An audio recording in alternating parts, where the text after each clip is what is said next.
I affectionately call vehicles like these crucks. What is a cruck, you might ask? Well, it's a mashup of a car and a truck, of course. My dad had examples of some when I was growing up. And in an effort to keep you from becoming a BTO, or big truck offender, I'm gonna show you why this is all the truck that most people need. I'm Chris Model Academics, and this is the 2026 Honda Ridgeline TrailSport.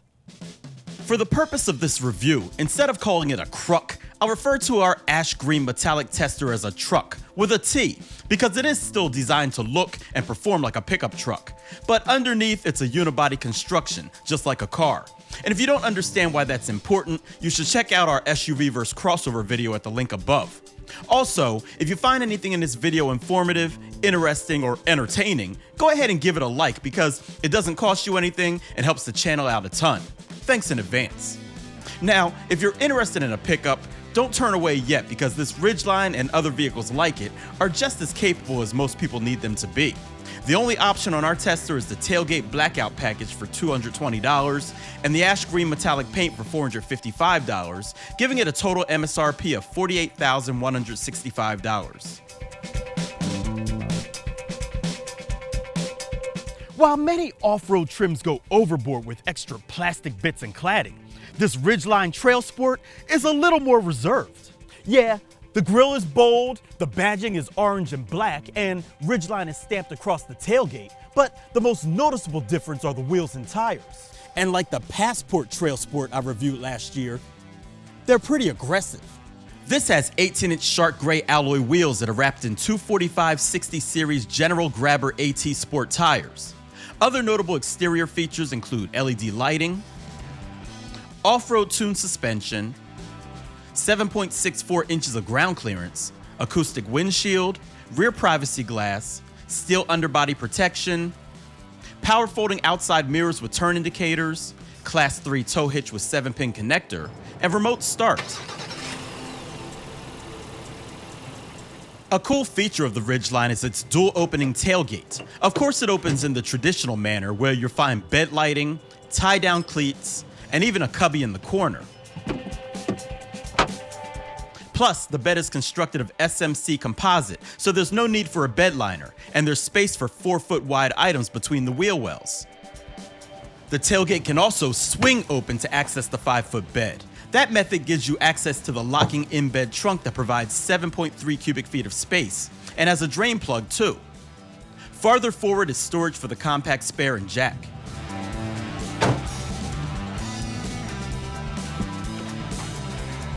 In addition to the in-bed trunk and, of course, the bed itself, there's also 2.9 cubic feet of second-row underseat storage. Plus, you can fold the 60/40 rear seats up to get more space for larger items inside of the cabin.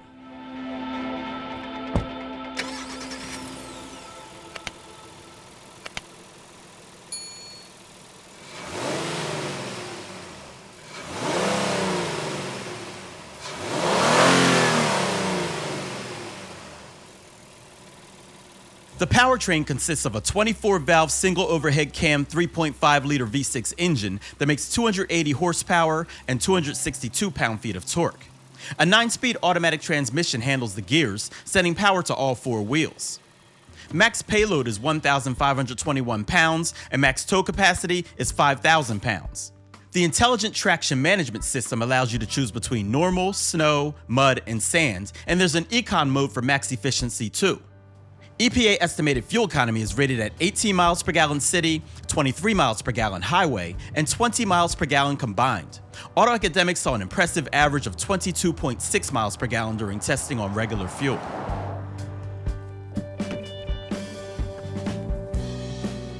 Now, one thing that these smaller trucks don't provide when compared to the larger ones is a ton of backseat room. You see, while leg, shoulder, and headroom aren't bad, it's not cavernous back here either, and the bottom seat cushion is a bit short. But as long as passengers aren't too large, the middle spot should be fine for shorter drives.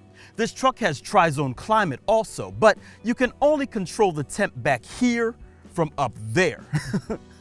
On the plus side, there are AC vents, a 12-volt outlet, and cup holders in the center armrest and doors. Another detail that I like about this Ridgeline is its ease of entry. Step-in height is nice and low. And once inside, you're welcome to comfy, spacious seats and a perforated leather trim steering wheel. The all-black interior is highlighted nicely by the TrailSport orange stitching, and the center console is larger with a bit more storage up there. Honda did their best to integrate the infotainment screen with the dash, but the result is a significant angle to the display. It's still plenty legible, functions well, and the rest of the controls are pretty easy to reach too. Now, it's worth mentioning that this has the old infotainment system, not the newer one with Google built in like you'll find in some of the newer refreshed cars. The stereo sounds okay with bright treble from the component speakers, but bass is a little muddy and isn't quite as deep or punchy as I prefer. You'll have to upgrade to the black edition for a better stereo. The meter display is 7 inches, the color touchscreen is 9, and the unbranded audio system has 7 speakers powered by 215 watts. This truck also has wireless Android Auto and Apple CarPlay, wireless phone charger, Sirius XM, USB A and C ports and 12-volt outlet, Honda satellite linked navigation, Honda Link tri-zone climate control, heated steering wheel, power sliding rear window, memory settings for seats and mirrors, TrailSport all-season floor mats, leather trim seats with orange stitching, heated front seats, 10-way power drivers and 4-way power front passenger seat, and keyless entry with push-button start.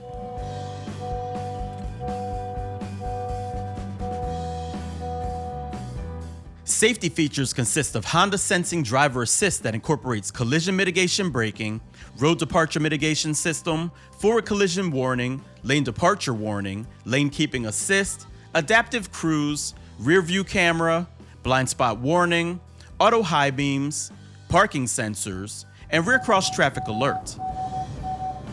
So, now that we've addressed all that, it's time to take it out and see how it drives.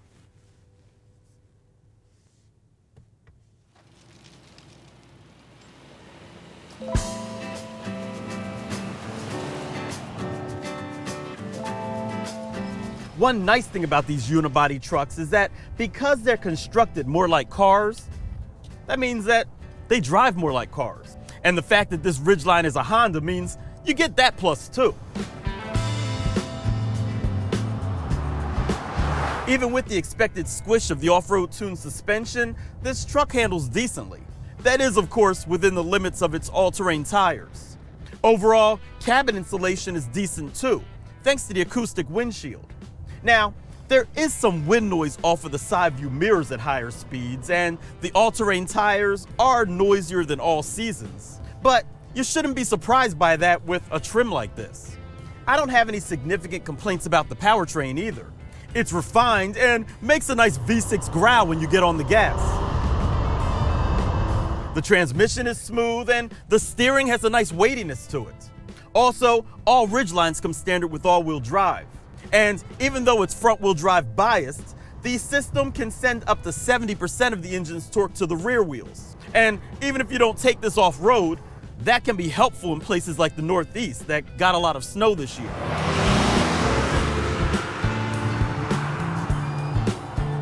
The brakes function as they should for daily driving, but the pedal feels a bit soft during panic stops, and the cameras aren't the clearest by today's standards.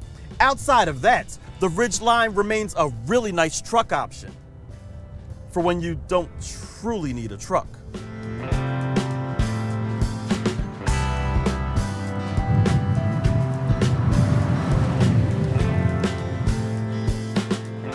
Whether you do some light gardening around the house or are a foreman at a work site, it's nice to have options when it comes to pickups. But you've got to be honest with yourself when you're making your decision, because based on the specs, this Ridgeline is all the truck that most people need.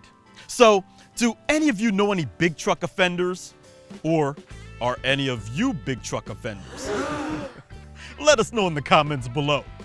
As always, if you like this video, give it a thumbs up because, again, it doesn't cost you anything, but it helps out the channel a ton. Don't forget to subscribe and hit that bell icon so you don't miss what we have coming up next. I'm Chris from Auto Academics. Thanks for watching.